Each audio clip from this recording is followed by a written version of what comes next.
Halo semuanya, perkenalkan nama gue Rangga Susena dan gue adalah orang yang penuh dengan ketakutan. Teman-teman, konten menjadi manusia adalah salah satu segmen di video YouTube gue yang dimana secara gagasan awalnya itu gue pengen menyampaikan bahwa setiap figur, setiap tokoh yang kalian tonton, entah itu di TikTok, Instagram, bahkan YouTube sekalipun, sejatinya adalah manusia biasa. Manusia biasa yang penuh dengan kesalahan, penuh dengan kemarahan, emosi, bahkan ketakutan sekalipun. Nah, dan di konten menjadi manusia kali ini kita akan membahas tentang ketakutan itu sendiri. So yeah, let's humanize social media. Selamat datang di konten menjadi manusia. Sebagai pengantar untuk ngebuka konten ini, izinkan gue untuk menceritakan ke teman-teman semua satu cerita dari bukunya Robert Greene, judulnya The Art of Mastery, teman-teman. So, Robert Greene ini di dalam menulis The Art of Mastery, dia mempelajari sejarah besar, terutama pada tokoh-tokohnya. Dan Robert Greene ini ngerasa ada nih 3 tokoh yang bisa ngewakilin untuk bisa ngangkat buku The Art of Mastery. Cerita ini akan gue ceritakan ke kalian dengan 3 tokoh dari 3 masa yang berbeda. Yang pertama ada Alexander the Great, ada Mozart, dan yang terakhir ada Steve Jobs. Kita akan mulai dari Alexander the Great. Who pays assassins in gold coins to murder my father, our king, in a most despicable... Alexander the Great adalah seorang raja yang dikenal fearless, yang dikenal tidak tahu kata takut, teman-teman. Dia menerjang prajurit-prajurit lawannya hanya dengan bermodalkan perisai dan pedang sekalipun. Tanpa kuda, tanpa armor, Alexander the Great ini cukup berani. Sampai ada satu momen, selesai perang, Alexander the Great ini didatengin oleh salah satu prajuritnya.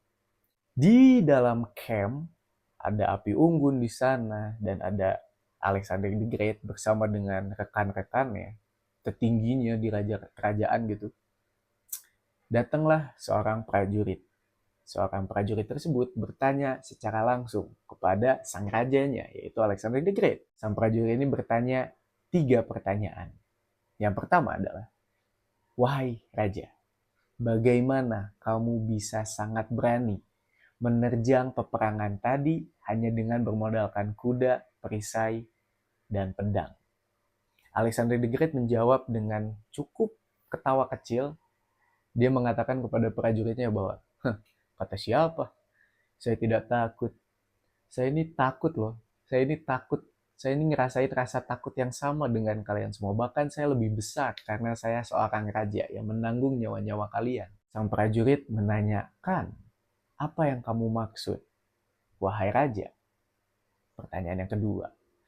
Alexander the Great bilang, bayangkan jika saya takut dan saya dengan ketakutan tersebut mundur dan berlindung di perisai prajurit-prajurit saya. Apakah kamu sebagai prajurit berani untuk menerjang prajurit lawan? Sang prajurit berkata, saya tidak akan berani, wahai raja. Saya tidak akan berani untuk bisa menerjang prajurit lawan seberani dirimu, raja. Alexander the Great bilang, itu dia. Sebenarnya saya punya ketakutan yang lebih besar. Tapi ketakutan terbesar itu tidak bisa saya tunjukkan. Itu memaksa saya untuk mengelola ketakutan saya, sehingga di saat saya menerjang, kalian ikut menerjang. Saya percaya, jika saat saya berani, prajurit saya berani. Prajurit tersebut terkesimalah dengan sang rajanya, yaitu Alexander the Great. Tapi, teman sang prajurit itu menarik prajurit yang bertanya kepada Alexander the Great, ya udah lu udah nanya-nanya lu tuh dia raja, itu prajurit, udah mundur, ayo kita balik ke camp, lu bersih diri. Cerita itu berakhir, teman-teman. Dilanjut dengan cerita yang kedua, Mozart, teman-teman. Mozart adalah komposer musik klasik yang menjadi legenda. Bahkan banyak tokoh musik yang bilang bahwa Mozart ini sebagai orang yang menciptakan fundamental musik. Satu hari, teman-teman, Mozart itu jatuh sakit. Mozart itu, gue nggak tahu penyakitnya apa, tapi dia batuk-batuk, dia mendesah kesakitan, keringat selalu bermucuran dari tubuhnya, sehingga dengan kondisi sakitnya Mozart, dia terbaring lah di ranjang tidurnya. Sampai di satu momen, yaitu jam 4 pagi. Secara random aja gitu. Mozart manggil pelayannya. Wahai pelayan, tolong kesini, ke kamarku, dengan membawa kertas, membawa tinta, dan membawa bulu pena. Mozart berteriak cukup keras saat dia memanggil pelayannya. Pelayannya datanglah dengan membawa kertas, tinta, dan bulu tulis. Hai Mozart, mengapa kamu menyuruh saya untuk membawa kertas, tinta, dan bulu tulis? Dia bilang, sudah, kamu duduk saja. Bantu saya untuk mengaransemen dan mengkompos, untuk menciptakan lagu yang akan saya tampilkan kepada banyak orang. Sang pelayan bingung. Tapi ini jam 4 pagi, Mozart. Apakah kamu serius dengan kondisimu sekarang kamu tidak ingin beristirahat? Mozart berkata, saya ingin beristirahat sebenarnya wahai pelayan, tapi saya takut. Sang pelayan bingung, hah? Kok bisa takut Mozart? Kenapa takut? Mozart bilang, saya takut kalau saya tidak dikenang oleh banyak orang dengan musik saya. Karena dengan musik saya mengatakan apa yang ingin saya katakan. Pelayannya bingung. Kan musik lu nggak pakai lirik. Musik lu cuma kumpulan-kumpulan aransemen dari alat musik. Mozart, ya udah lu tulis aja dah gitu. Sampai ada satu titik sang pelayan bingung. Kenapa? Kamu kok sekomitmen ini sama musik, Mozart? Mozart bilang, ketakutan terbesar saya itu satu, pelayan. Saya tuh takut jadi orang biasa. Saya takut gak ada yang tahu saya gara-gara musik saya. Saya takut gak ada orang yang tahu gagasan saya.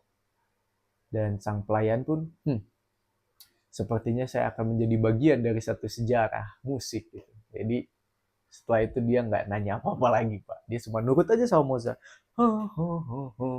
Tulis gitu kan. Good. Good. Now the tenors. Fourth beat of the first measure on C. Cerita kedua sudah berakhir. Cerita yang ketiga tentang Steve Jobs. Steve Jobs adalah satu tokoh yang punya impact cukup besar di dunia teknologi.